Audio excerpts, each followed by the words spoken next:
বাসন মাজছি। রান্না হয়ে গেছে, বাসনটা মাজলে গ্যাস মুছে পরিষ্কার কাজ হয়ে যাবে। অনেক রান্না হওয়ার পরে তো কাজ থাকে, বাসন মাজা, গ্যাস মুছা। এই যে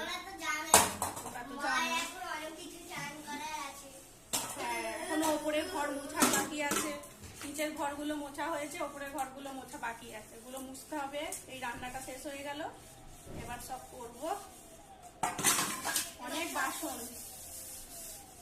বাসন মাজতে কি অনেক কাজ